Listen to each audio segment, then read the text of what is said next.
নতুন একটা ভিডিওতে তোমাদেরকে জানাই অনেক অনেক ভালোবাসা আর স্বাগত। আশা করি বন্ধুরা তোমরা খুব ভালো আছো আর আমরা এখন অনেকটা বেটার আছি।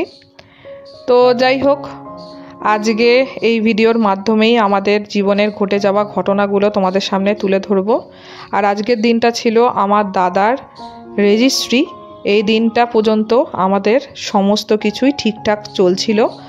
এরপরেই কিন্তু আমাদের জীবনে দুঃখের দিন শুরু হয়। তো যাই হোক, আমরা ভীষণ খুশিতেই কিন্তু রেজিস্ট্রির জন্য যাচ্ছিলাম। আর এরপরে আমি চন্দননগরে ফিরে যাই। আর তারপরেই কিন্তু জানতে পারি যে আমার বাবার জ্বর এসেছে। তো তারপরে বাড়িতে ডাক্তার ডাকা হয় এবং ডাক্তার আসতে বলে যে আমার বাবার পটাশিয়াম সোডিয়াম শরীর থেকে সমস্তটাই কমে গেছে, এমনকি শরীরে কোনো প্রেশারও পাওয়া যাচ্ছিল না। খুবই বাজে অবস্থায় আমার বাবাকে ভর্তি করানো হয়, কিন্তু তারপরে ট্রিটমেন্ট চলে, তারপরে আমার বাবা কিন্তু অনেকটাই সুস্থ হয়ে যায়। তো তোমাদের তো কমিউনিটি পোস্ট দিয়েছিলাম, কিন্তু সেই সময় আরেকটাও অঘটন ঘটে। সেটা হচ্ছে আমার আরেকটা কাকিমা।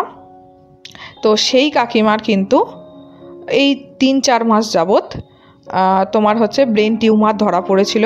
তো ডাক্তার এরকমও বলেই দিয়েছিল যে অপারেশন করাতে হবে, আর অপারেশন করালে কিন্তু কোমায় চলে যাওয়ার সম্ভাবনা আছে, কারণ ব্রেন টিউমারটা কিন্তু অনেকটাই স্প্রেড করে গেছিলো।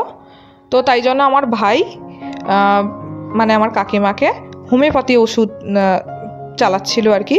অনেকটাই সুস্থ ছিল, কিন্তু হঠাৎ করে অসুস্থ হয়ে যায়। আমার বাবা যেদিনকে অসুস্থ হয় ঠিক তার পরের দিনকে আমার কাকিমাকেও কিন্তু হসপিটালে ভর্তি করানো হয়। সেটা তোমাদের সাথে আর শেয়ার করা হয়নি। তো যাই হোক, তো আমার কাকিমাকে কিন্তু 2 দিন রাখা হয় হসপিটালে। তারপরে কিন্তু প্রচণ্ডই বমি হচ্ছিল। তারপরে কিন্তু আমার কাকিমাকে যথারীতি সুস্থ হয়ে আবার আমার কাকিমা কিন্তু বাড়ি ফিরে যায়। ততদিনে কিন্তু আমার বাবা একটু ইমপ্রুভমেন্ট করলেও কিন্তু পুরোপুরি রিকভার করতে পারেনি। আমার বাবার পটাশিয়াম সোডিয়ামটা কিন্তু ফ্ল্যাকচুয়েট করছিল। তো যাই হোক, যথারীতি তবুও পরিস্থিতি কিন্তু স্টেবেলে আসে। আর ততদিনে কিন্তু দাদার বিয়ে প্রায় 1 সপ্তাহ মতন বাকি ছিল, আর বেশি দিন বাকি ছিল না। এই 1 সপ্তাহ আগেই কিন্তু রেজিস্ট্রিটা হয়েছিল। তো যাই হোক, এই ভিডিওটা পর্যন্ত আজকে তোমাদের সাথে অনেকটাই শেয়ার করলাম।